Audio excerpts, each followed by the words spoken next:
हाय। राजा की बात सुनकर शिवानंद स्वामी तिलमिला गया, लेकिन चुप बैठे तो अपनी हार मानना होगा, ऐसे समझकर वह बसवेश्वर जी की तारीफ करते हुए अपने बहुश्रुत होने का प्रमाण देने हेतु उसने बसवेश्वर जी का एक सुप्रसिद्ध वचन कह दिया, न करे चोरी, न करो हत्या, न बोलो झूठ, न करो क्रोध, औरों को धिक्कारो मत, अपनी प्रशंसा कभी न करो, सामने वाले की निंदा मत करो। यही है अंतरंग शुद्धि, यही है बहिरंग शुद्धि। हमारे कूड़ल संगम देव को मनाने की यही रीति है। इस वचन से राजा रानी प्रभावित तो हो गए, लेकिन चतुर रानी शिवानंद स्वामी की चालाकी तुरंत पहचान गई। उन्होंने पति का एक वचन सुनाया, नकटे के हाथ में सुगंधी फूल देंगे तो उसे वह अच्छा लगता है या नहीं, यह जान लो भैया। भक्तिहीन को सत्य कहे तो वह कैसी खबर। निकलंक मल्लिकार्जुन देवा। मूढ़ स्वामी भूल गया कि वह राजा रानी के सामने है। रानी के इस वचन को उसने एक नारी की दृष्टता समझ बैठा और उसने तुनक कर बसवेश्वर जी का एक अन्य वचन कह बैठा, सांप के काटने वाले को बोलता कर सकते हैं, अहंकारी व्यक्ति को भी बोलता कर सकेंगे, लेकिन अमीरी के अहंकारी से बोलना व्यर्थ है। गरीबी गरीबी कहने मात्र से वह दूर नहीं होगी। अतः बिना विलंब कूड़ल संगम देव का नाम ले लो, उसके शरण में आ जाओ।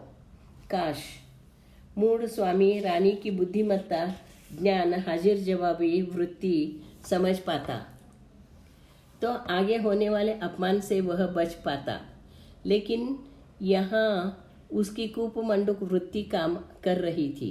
सामान्य लोगों में भले ही वह उसे आदर सम्मान मिलता होगा, लेकिन था वह अज्ञानी ही। रानी के इस तरह तीखे वचन बाण के प्रहार को वह उनका घमंड अहंकार मान रहा था। राजा उसकी स्थिति देखकर उस पर तरस खाकर चुप रहे, लेकिन रानी को उसका चिढ़ना तिलमिलाना देखकर मजा आ रहा था। उन्होंने अपना एक वचन कहा, बोल सारे महाप्रसंग होने पर अनगिनत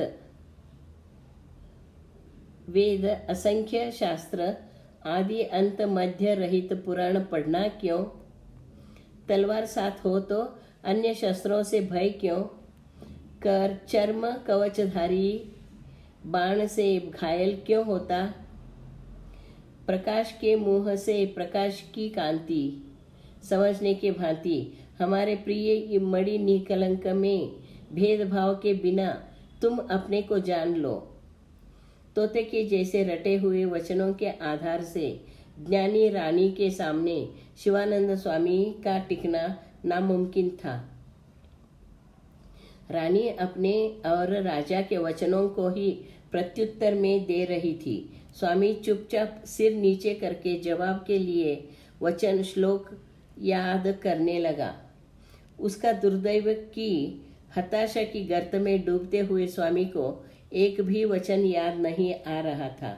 उसकी स्थिति जानकर रानी ने हंसकर राजा का एक और वचन कहा, वेदाध्ययन कर, शास्त्र आदि पढ़कर, नाना पुराण का ज्ञान पाकर, श्रुति स्मृति में परतत्व पाकर दर्शन कर लिया कहने वाले बुजुर्ग सब देने वाले दाता के दरवाजे पर इंतजार करते छोटे छोटे बच्चे से हो गए हैं।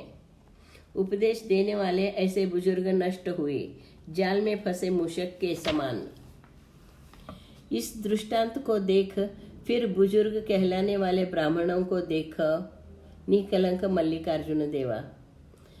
राजा को स्वामी की शोचनीय स्थिति देखकर दया आ गई और उन्होंने उठकर हाथ जोड़कर नमस्कार करते हुए स्वामी को विदा किया। स्वामी भी गिरते फल की आज्ञा मानकर वहां से चले जाने में ही अपनी भलाई है यह समझ गया था, और अधिक देर रुकेगा तो उसकी रही सही इज्जत भी इज्जत की भी धज्जियां उड़ेगी। यह सोचकर शिवानंद स्वामी वहां से चला गया। Thank you.